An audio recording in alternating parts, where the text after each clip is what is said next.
नमस्कार, मी प्राध्यापक मिलिंद गायकवाड. मित्रांनो, आपल्याला माहीत आहे की इयत्ता 11वी ऑनलाईन प्रवेश प्रक्रियेच्या एकूण नियमित 3 फेऱ्या आणि विशेष 2 फेऱ्या म्हणजे त्यातली 5वी फेरी ही फक्त मुलींच्यासाठी आयोजित केली होती. याची प्रवेश प्रक्रिया देखील आज संपलेली आहे आणि पुढच्या फेरीचं वेळापत्रक जाहीर झालेलं आहे. आता ही पुढची जी फेरी होणारी आहे, या फेरीमध्ये नेमके कोणते विद्यार्थी अर्ज करू शकतात, ऑनलाईन कन्सल्ट देऊ शकतात.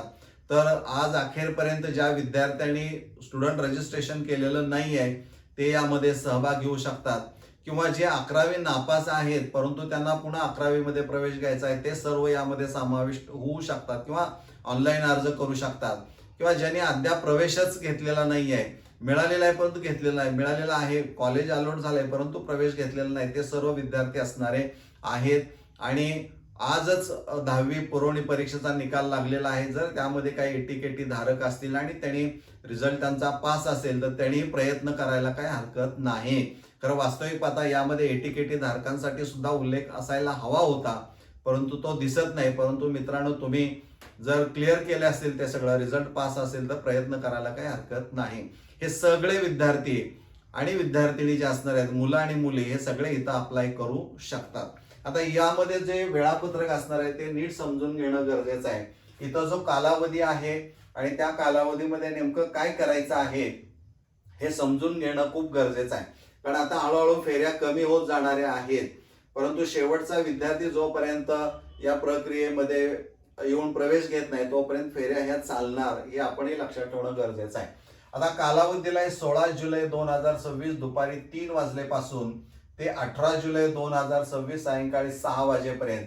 म्हणजे 16, 17, 18 या 3 दिवसांमध्ये तुम्हाला नेमकं काय करायचं आहे, तर स्टुडंट रजिस्ट्रेशन, नवीन विद्यार्थी नोंदणी केल्यानंतर तुम्हाला लॉग इन आय डी म्हणजे जो ऍप्लिकेशन नंबर असणार आहे तो तुम्हाला मिळेल. तो लॉग इन आय डी असेल. तुम्ही पासवर्ड तयार केला असणार आहे, तो जपून ठेवा, कारण पुढे तुम्हाला उपयोगी पडणार आहे. 12वीलाही तो उपयोगी पडणार आहे. अर्ज भाग 1 तुम्ही भरायचा आहे. यातली सगळी माहिती अचूक भरा आणि तो अर्ज लॉक करायला विसरायचं नाही. अगोदर नोंदणी केलेले विद्यार्थी जे असणारे आहेत त्यांनी अर्ज भाग 1 मध्ये दुरुस्ती, उदाहरणार्थ जातीमध्ये काही फरक पडला असेल किंवा चूक झाली असेल, डेट ऑफ बर्थ असेल किंवा अन्य काही चुका असतील, जेंडर चुकलेला आहे, तर त्या दुरुस्ती करा आणि तो फॉर्म लॉक करायला विसरायचा नाही. आता सर्व विद्यार्थी, सर्व म्हणजे जे यामध्ये आता सहभाग घेऊ शकतायत, यांच्यासाठी अर्ज भाग 2 हा अतिशय महत्वाचा असणार आहे. विद्यार्थ्यांच्यासाठी त्यांनी म्हटलेलं आहे की पसंती क्रम आणि गुण याच्या आधारे म्हणजे मार्क्स याच्या आधारे कॉलेज अलॉट केलं जाणार आहे. आणि विद्यार्थिनींसाठी म्हणजे मुलींकरिता जो काही प्राधान्यक्रम दिलेला असणार आहे त्यानुसार त्यांना कदाचित ते कॉलेज मिळणार आहे. त्यामुळं अर्ज भाग 2 म्हणजे कॅप ऑप्शन पार्ट 2 असेल किंवा कोटा चॉईसेस पार्ट 2 असणार आहे. तिथं तुम्हाला कमीत कमी 1 कॉलेज किंवा जास्तीत जास्त 10 कॉलेजचे प्राधान्यक्रम द्यावे लागणार आहेत. हे प्राधान्यक्रम देताना तुम्हाला कट ऑफ यापूर्वीच्या फेरीचा म्हणजे 5व्या फेरीचा म्हणजे स्पेशल फेरी मुलींसाठी आयोजित केली होती त्याचा पाहावा लागेल आणि त्याची वॅकन्सी पाहूनच तुम्हाला काय करावं लागेल, प्राधान्यक्रम हा द्यावा लागणार आहे. ते दिल्यानंतर लॉक करा. लॉक केल्यानंतर म्हणजे सबमिट करा. त्यानंतर हे प्रिंट काढायला मात्र विसरू नका. या ऍक्टिव्हिटी या दिवसांमध्ये करायच्या आहेत. 19 जुलै 2026 तर या दिवशी अलॉटमेंट प्रोसेस असणारी आहे. म्हणजे ज्या ज्या विद्यार्थ्यांनी ऑनलाईन पद्धतीनं मी या प्रवेश प्रक्रियेमध्ये भाग घेऊ इच्छित आहे असा विद्यार्थ्यांनी जी काय ऑनलाईन कन्सर्ट म्हणजे संमती दिले, अर्ज भरलेला आहे, त्यांची यादी तयार केली जाणार आहे. त्यांना तेथे कॉलेज अलॉट केलं जाणार आहे. हे सगळं डेप्युटी डायरेक्टर जे 8 विभाग असणारे आहेत त्या विभागामध्ये 8 शिक्षण उपसंचालक असणार आहेत, त्या विभागामध्ये ती प्रोसेस पूर्ण होणारी आहे. त्यानंतर 20 जुलै 2026 सकाळी 10 वाजता 20 जुलै 2026 सकाळी 10 वाजता विद्यार्थ्यांना त्यांच्या लॉग इन मधून गेल्यानंतर कोणतं कॉलेज मिळालेलं आहे हे त्यांना समजू शकेल. म्हणजे त्या कॉलेजची सर्व माहिती इथं तुम्हाला मिळणारी आहे 20 जुलैला. आणि त्याच दिवशी display of cut off list for next round म्हणजे कट ऑफ जो असणार आहे जनरलचा बघायचा आहे, बाकी कुठलाही प्रवर्गाचा बघायचा नाहीये. Display of cut off list या दिवशीच कट ऑफ जाहीर झालेला असणारा आहे. म्हणजे विद्यार्थ्यांना कॉलेज या दिवशी 26ला सकाळी 10 वाजता कळेल आणि 20 जुलै 2026 सकाळी 11 वाजल्यापासून ते 22 जुलै 2026 सायंकाळी 6 वाजेपर्यंत, म्हणजे 20, 21, 22 हे 3 दिवस दिलेले आहेत. या 3 दिवसांमध्ये तुम्हाला प्रोसीड फॉर ऍडमिशन करायचं आहे. म्हणजे ज्या विद्यार्थ्यांना कॉलेज मिळालेलं आहे त्यांनी प्रोसीड फॉर ऍडमिशन करायचं आहे. आता बऱ्यापैकी ती प्रक्रिया तुम्हाला माहीत झालेली असणारी आहे, कारण तुम्ही हे बटन दाबल्याशिवाय तुम्हाला पुढची प्रोसेस करता येत नाही. इथं तुम्हाला सगळे ओरिजिनल डॉक्युमेंट, त्याची झेरॉक्स आणि फी घेऊन कॉलेजमध्ये जावं लागेल. काही डॉक्युमेंट्स अपलोड केलेली नसतील तर ती अपलोड करावी लागतील आणि मगच तुम्ही सबमिट बटन दाबून महाविद्यालयात जायचं आहे. मग महाविद्यालयात गेल्यानंतर महाविद्यालय लॉग इनवर ज्या प्रक्रिया होणाऱ्या आहेत त्या 3 आहेत. एक प्रवेशाची पुष्टी, म्हणजे तुम्ही इथं प्रोसीड फॉर ऍडमिशन तुम्ही जर म्हणाला असाल तर तिथं कॉलेजमध्ये गेल्यानंतर तुम्ही ऍडमिशन तुम्ही घेणार आहात, 100% ऍडमिशन घेणार आहात पैसे भरून, म्हणजे प्रवेशाची पुष्टी देणार आहात.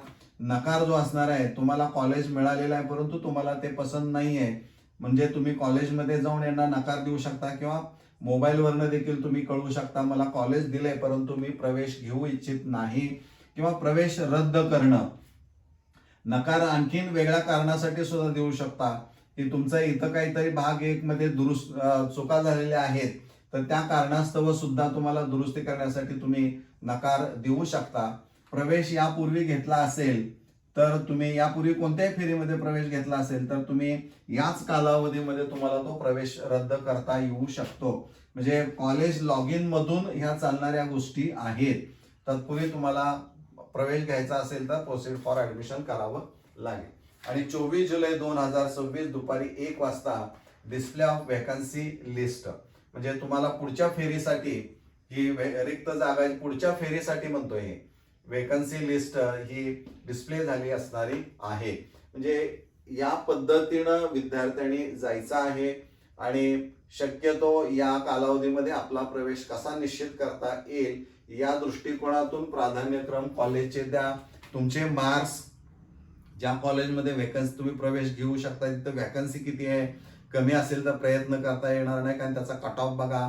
या 3 हा जो ट्रँगल आहे तुमचे मार्क्स, कट ऑफ आणि व्हॅकन्सी या तिन्हीचा मेळ लावून तुम्ही प्राधान्यक्रम ठरवायचा आहे आणि तो लॉक करायचा आहे. शक्यतो या कालावधीमध्ये प्रवेश तुमचे होणं गरजेचं आहे कारण अकॅडमिक इयर हे 15 जुलैपासून सुरू होणारच आहे. त्यामुळं फार वेळ घालवण्यामध्ये काही अर्थ नाही. निर्णय तुम्हाला घ्यायचा आहे, त्यामुळं तुम्ही निर्णय कसा घ्यायचा ते तुमच्या हातामध्ये आहे आणि ते अर्ज भाग 2 मध्ये ते नमूद करणं गरजेचं आहे. कारण इथं चूक झाली तर पुन्हा पुढची फेरी आणि फेऱ्या कमी होणार हे निश्चित आहे. होणार परंतु त्या कमी होणार एवढं मात्र लक्षात घ्या. कारण इथं जो कालावधी दिलाय त्यावरूनच लक्षामध्ये येत आहे की या कालावधीमध्ये ह्या प्रक्रिया पूर्ण होणं गरजेचं आहे. तर मला वाटतं हे आपल्याला निश्चित समजलेलं असणार आहे. वेळ वाया घालवू नका कमी वेळेमध्ये आता, कारण खूप तुमच्या राऊंड्स होत आहेत आणि एकदा कॉलेज सुरू झालं आणि पोर्शन पुढे चालला तर मग तुम्हाला टेन्शन येतं. ती वेळ येऊ देऊ नका. तर मला वाटतं आपल्याला नीट समजलं असेल. आपण इथं थांबूया. धन्यवाद.